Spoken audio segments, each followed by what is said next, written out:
Good morning, good afternoon, good evening, good night, Trackstar family. What's up? Happy Self Care Sunday. Now, if you are joining for the very first time, welcome. Again, I'm your host, Shaina, and this is One Track Record where we discuss real conversations with real people about ourselves, the relationships we have with ourselves, and the track records we have with other people. Now, today's episode is one like no other because this is the first episode where I will be sharing an anonymous email in regards to advice about depression. And this couldn't have come at a better time, being that May is Mental Health Awareness Month. And I believe very heavily in mental health awareness, being that that's basically what this channel is somewhat centered around. Before I get to said email, I just want to let it be known that this person is very special to me. So be kind in the comment section and the live chat, okay? Or you will get handled. Okay, so let me go ahead and read this email. Hey, Shaina. Hi, Anonymous. Okay, I have a topic to discuss, which is how to deal with depression. Something I'm going through now for several years now. It feels like I'm dealing with it alone. My family hasn't really been there for me mentally and financially. Thanks to a few friends who try to help me out at times, I still try to keep a smile on my face through it all regardless. I'm a prayer warrior, so I have that part on lock. It's just myself and my sister left of four, and every time I ask her to borrow money, she always says she doesn't have it. I ask for a little as $20 sometimes, and she always has some excuse she doesn't have it. I have to borrow from my daughter when I feel she should just be helping me out without me even asking. She does know what I'm going through and never bothers to just come and bring me a few dollars every now and then.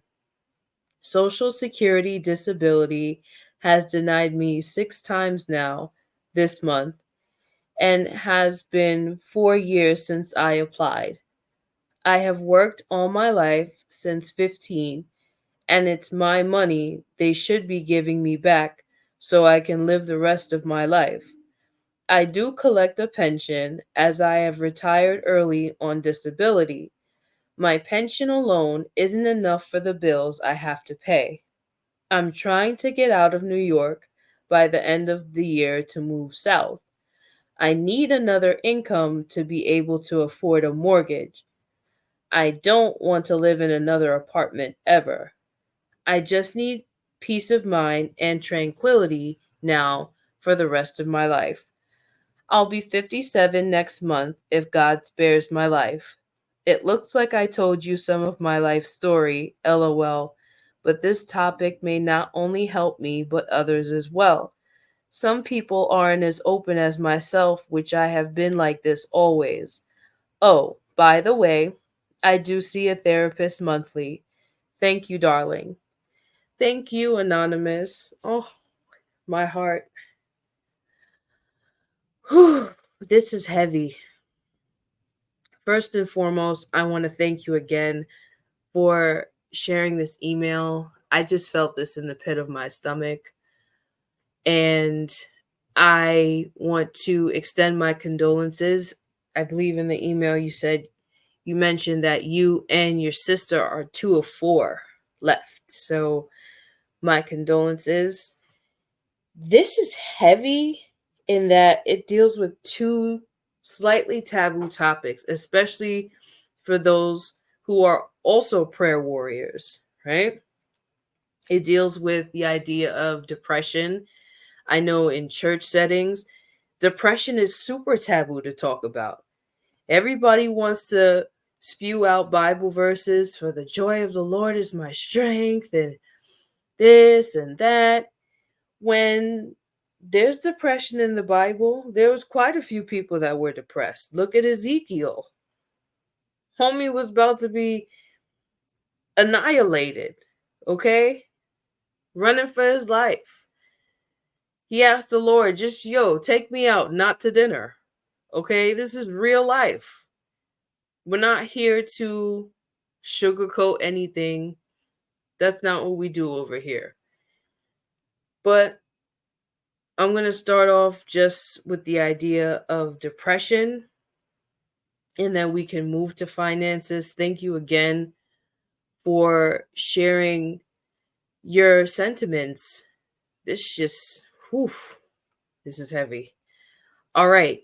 Well, first and foremost, I am not a licensed psychologist or psychiatrist, so I don't want you to necessarily take everything I say as Bible, no pun intended. But from my experiences, I'm going to be talking about mostly and a few things that I've noted just from biblical aspects, especially when it came to the story of Ezekiel. Okay. So, in my opinion, depression can come from a few components. What are these few components, Shaina? What are we talking about today? Okay. Well, it can come from three components, in my opinion, and from what I've seen. One is being afraid.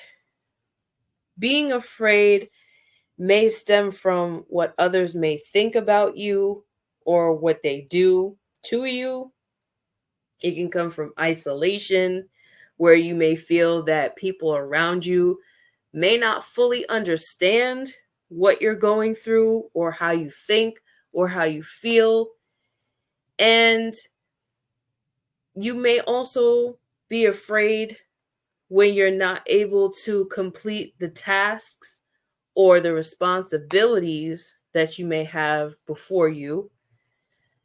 You could also be afraid maybe for a relationship of any kind, whether it's with yourself, with a friend, a sibling, a child, a parent, a business partner, whomever, that in your terms of what success is, it's not going towards that route. That's a lot to unpack here. And some of you may be thinking, well, Shaina, I don't necessarily feel depressed in the ways of which you're speaking of because maybe it's just temporary. It doesn't feel like maybe a solidified sense of day to day doom or gloom, which you also have to understand there's levels to this depression. Okay. I'm not a psychologist or psychiatrist, but there's definitely a difference between temporary feelings of uneasiness versus a feeling of possible impending doom. Okay, let's be clear here. We're going more towards the impending doom. Now, in my opinion, we have to be careful here because, like I've mentioned in previous episodes, most of the time when we are afraid or when we think certain things, which then become emotions, it's mainly dealing with the words that we speak to ourselves, even the words we don't say out loud to ourselves, but speak to ourselves. Yes. And I'm going to tell you something that I learned as of lately. As of lately, I have learned that the average woman speaks about 5,000 words per day to herself versus men on average, they speak about 2,000 words to themselves.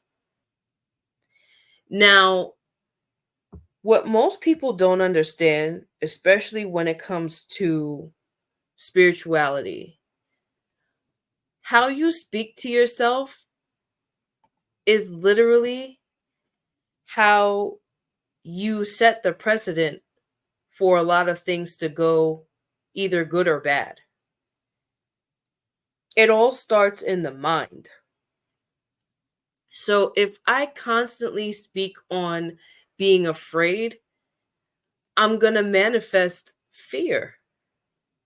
If I speak, even if I am scared, but if I speak on hopeful things, if I focus on courageous thoughts, saying, okay, well, I don't necessarily feel like I'm in control, but maybe I can focus on the little aspect in my life that I can control. Let's bring it to finances. I may not feel like I'm at the most confident part in my life or the peak of my finances right now, but there's little things that I can somewhat control. And if I can't identify them, let me write them down. Because maybe I don't even have the mental capacity in this emotional state to think good things. Maybe I can write them. Maybe I can write out my goals, set an intention. I can write my own mantra where I can say it over and over again. And before you know it, the problems that I have aren't even as big as they are that they were in my head now that they're on paper, or now that I did an activity to kind of help myself just regulate my emotions and thoughts, the heart and mind together. It's a little easier for me to deal with. And I'm not saying this is going to be a cookie cutter, this solves all problems, all financial problems, or whatever, but it is a start. And with the help of a therapist, like our anonymous person has written in, these are things that you can do to just help yourself. It's necessary. So, moving past fear, what else, in Shaina's opinion, can reveal depression? Taking on an identity of failure. Hmm. Feelings of uselessness, incompetence, a feeling of I can't do anything right. It all stems from an attitude, and it may stem again from thoughts. Sometimes the way you speak to yourself after saying it so many times because of the situations that you feel like you haven't been able to conquer or to be successful in, the worst thing you can possibly do is not just say it out loud to yourself, but saying out loud to other people. This is very dangerous, and I'll tell you why. So, for me personally, I've had certain circumstances and struggles. Some of you may not know this, but your girl can sing, right? And one of the things I had to teach myself subconsciously to stop doing is saying I can't. And instead of saying I can't, I had to start replacing I can't out loud with let me try. Mhm.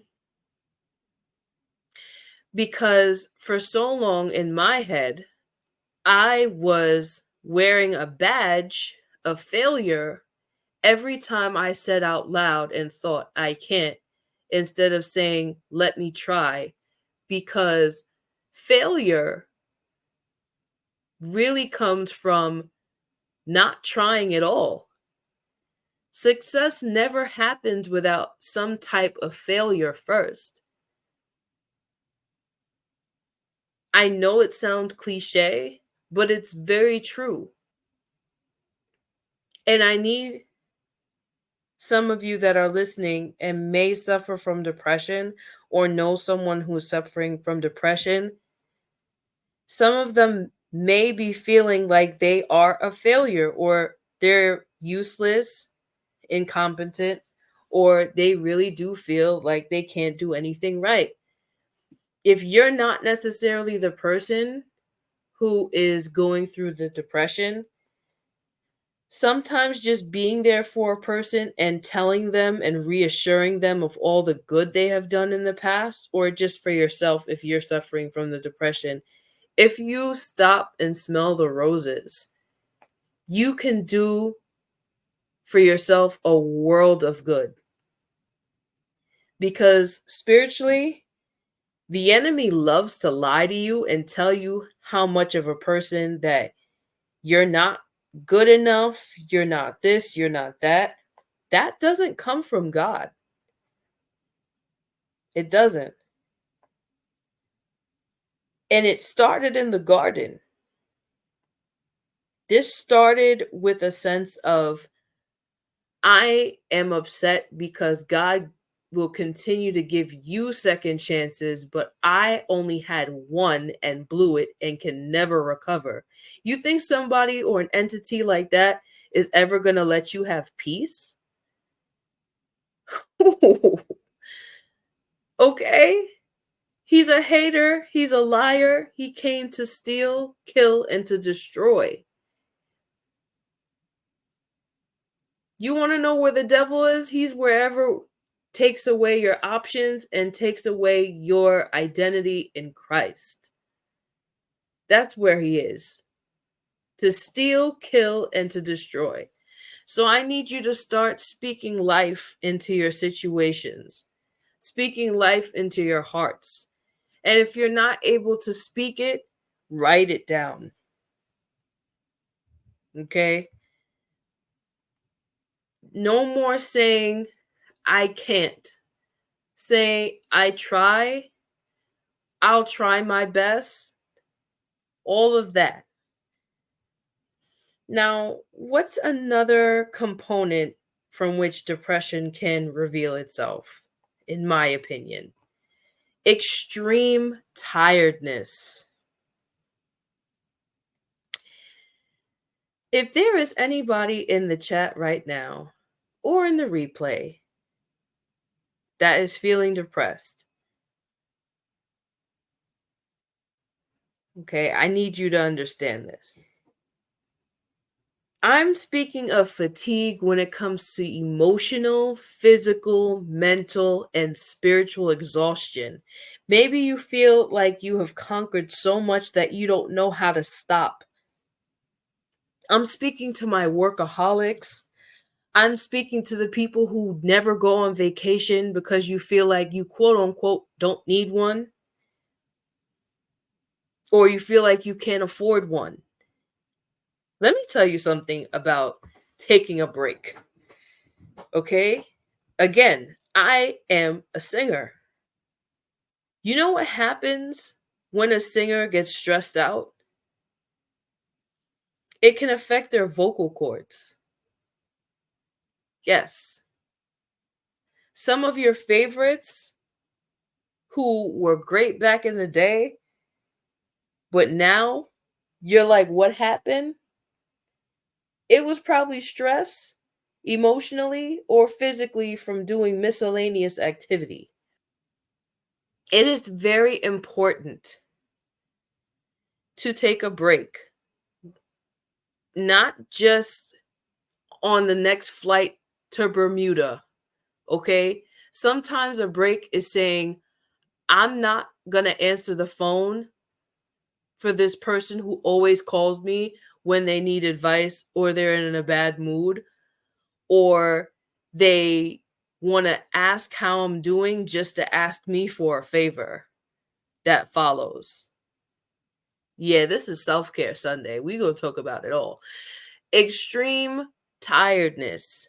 Maybe you're taking on the world's problems around you and you're ignoring your own for the sake of always self sacrificing to make everyone else happy except for you. When is it going to be your turn? Aren't you tired? Aren't you tired, babes?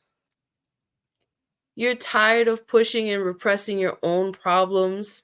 Doesn't matter how long you take a nap. Maybe you take a starfish nap like me, which really like 6 hours on your stomach with your legs and your arms spread out hugging pillows. But you still wake up from your 10-hour nap and you're still tired. You know why?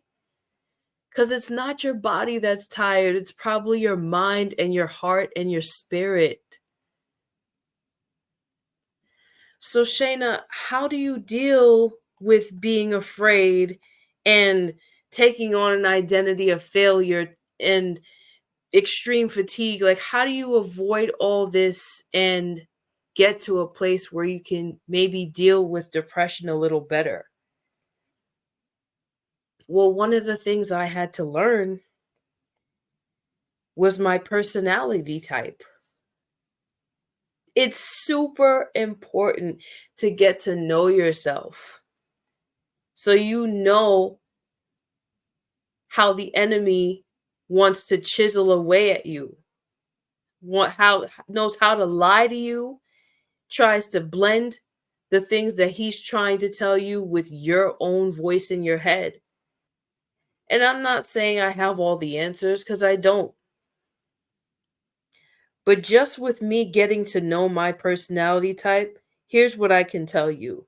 From going on this website, www.16personalities.com, I was able to not only identify what one of my personality types is out of the 16, but I was able to see how, with my personality type, I have a tendency to overthink to avoid feeling. One of the biggest ways that the enemy wants you to spiral into a depression is trying to overthink on what you cannot control. If I can focus on whatever things are lovely, whatever the promises of God has for me, those are the things that give me a future, a hope, and an expected end. How do I conquer feelings of fear, uselessness, and extreme tiredness all at once? Well, aside from getting to know myself, right? Here's the things that may help. Make time to understand yourself with your IE personality test that's free online, but understand your likes, your dislikes, your traumas, and your triggers. If there's anything that I can actually give credit for being good at for the devil, it's being able to watch you, not read your mind, but he watches your patterns. He's going to be like, "Oh, you know, I'm getting real tired of this girl, one track Shaina. She's just so positive, always smiling, always doing this, always doing that.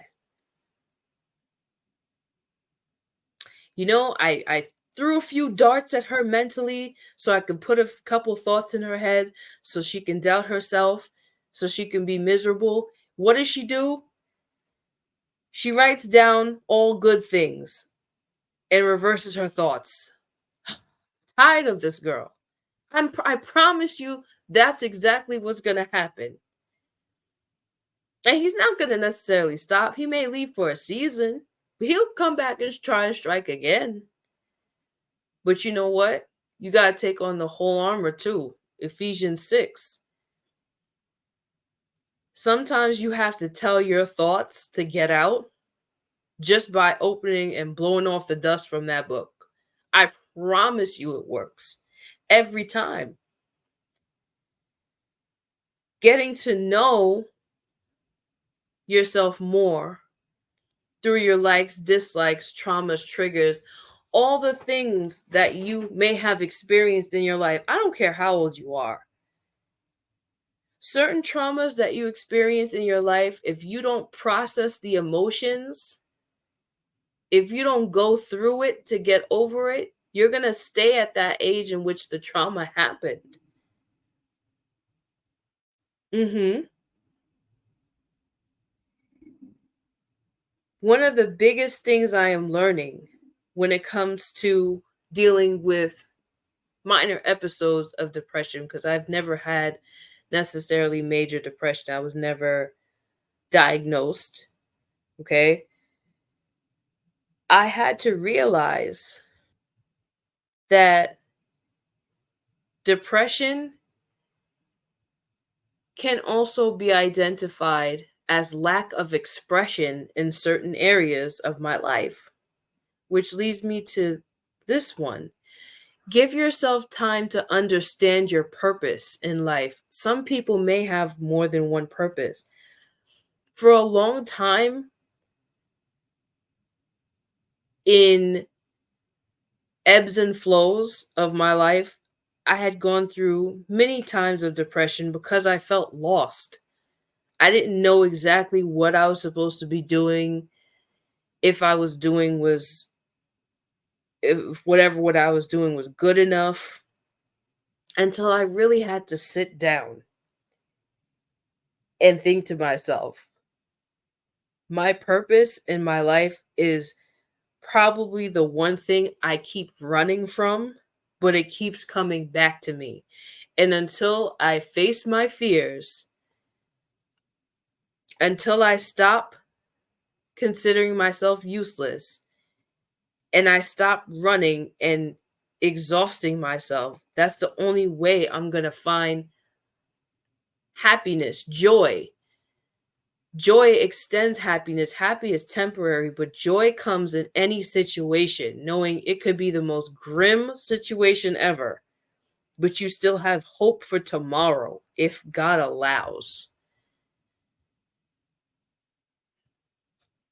I'm not going to sit here and talk about all my purposes because you guys see me living it out right here, one of them. Okay? But just know that whatever your purposes are in life, you can avoid depression sometimes if you're able to face your purpose head on and stop running from it.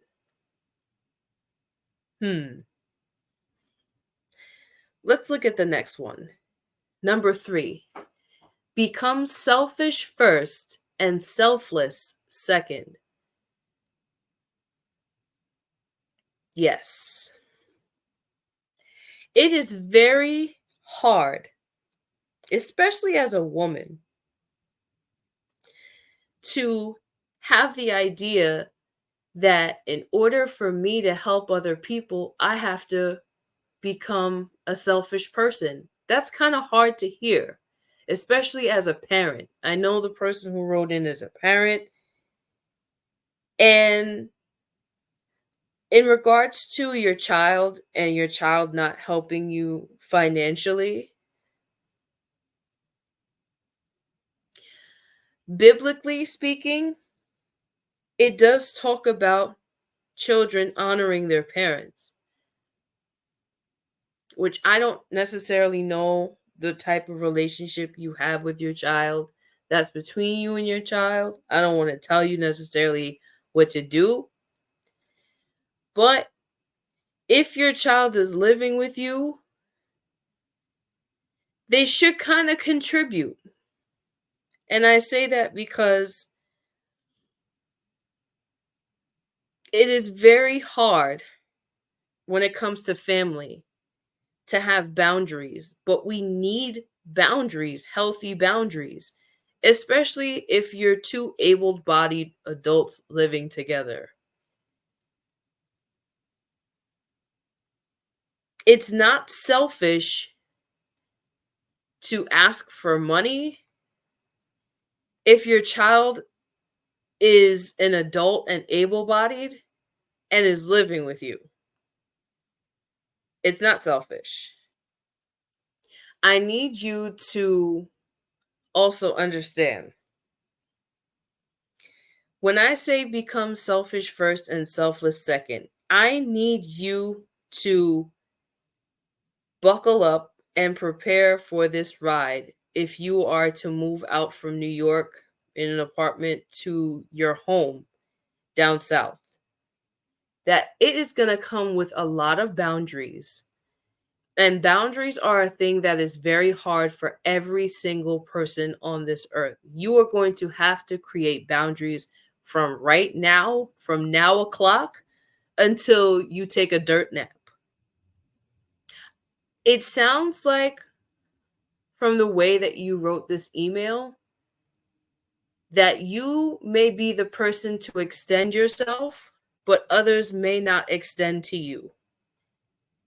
And to that, I say, I want you to personally write out goals where you find ways to prioritize yourself, your happiness, your joy, your goals. And anybody who does not serve beneficial to those goals,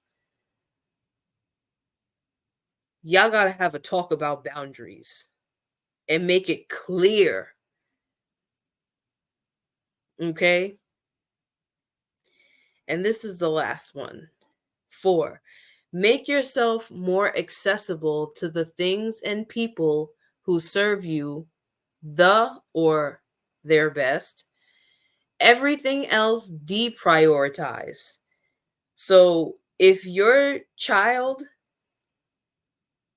is not supportive of you who has worked hard your entire life since age 15 and you will be what 57 next month if God spares life, if your child is not allowing you to envision greater things for yourself and be happy and cheer for you and push you towards that direction, you may have to establish some boundaries. The same goes for your sibling. It is not fair to you to constantly ask for support, whether it be financially, emotionally, mentally, spiritually, all of that. For you to have to go fight all these hurdles, all these giants in your life by yourself. And something as small as $20, something you can pay back through one stream of income. And you can't get that support.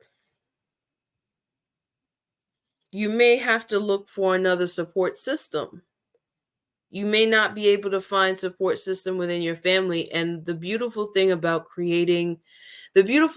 adulthood is that you're able to create family through means of people that you meet and who you are comfortable with, through friendships. I know I'm not the only one who can attest that when it comes to adulthood, when you're able to create friendships, sometimes your friends become your family more than your actual blood family. And I would go as far as to say I'm sure there are groups of women that you can also network with and identify with that may share the same problems you have. One of them, I would suggest going on places like Reddit, where you can somewhat be anonymous with a username, but there's chat rooms with women who share, or men, or whomever, who share the same experiences as you. I am in a few Reddit chat rooms myself when it comes to certain things. I'm in a Reddit chat room when it comes to speaking about narcissistic abuse. Yes. And it's through Reddit that I even had the idea of having this segment on this channel for you guys to send me anonymous emails so we can talk about things like this. So that, hey, if this anonymous person needs financial help, maybe to get out of New York, maybe they don't have family that's reliable to help them or assist them with their goals, I can at least align them with somebody else who is also anonymous, who could write in and help you step by step or give suggestions. That's the beautiful thing too about creating a family when your own biological family isn't as supportive as you'd like them to be. And this is why, for this anonymous person, I applaud you for speaking up, because you have no idea how many people you are helping potentially who may come across this. And for those who are willing to share this video and say, hey, look, they're talking about your circumstance is somebody else. So I want to thank you for doing so. But if I were to talk about anything specifically with depression and finances in 2024, again, it's really just focusing on what you can handle and what you can control, first and foremost, getting the negative associations of your identity out of your head and attaching yourself to good things. Look at the track record as to which you formed and how you got here today, how you're alive, breathing, and standing with the help of the Most High. But you were able to get through numerous hurdles up until your tender age of whatever you are right now. Think about those things. Think about the patterns that got you here. Focus on the love that the Most High has for you and how He would not leave you or forsake you. And I'm going to share this before I go because I didn't want to preach. But honestly, one of the major, and I'm trying not to get emotional, but one of the verses that I continue to go back to in the book whenever I feel inadequate, whenever I don't feel the Most High's compassion or grace, because in my head, my mind, I felt undeserving for whatever reason. When the devil lies to me and it gets to my feelings and my emotions, and I no longer want to entertain it, to think myself into a depression, I come to this, and maybe it might help whoever's listening. But I always go to Psalms chapter 66, verses 16 through 20. And I'm just going to read out of the NIV. It says, "Come and hear, all you who fear God. Let me tell you what He has done for me.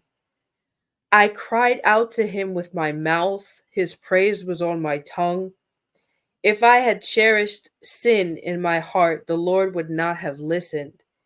But God has surely listened and has heard my prayer. Praise be to God who has not rejected my prayer or withheld his love for me.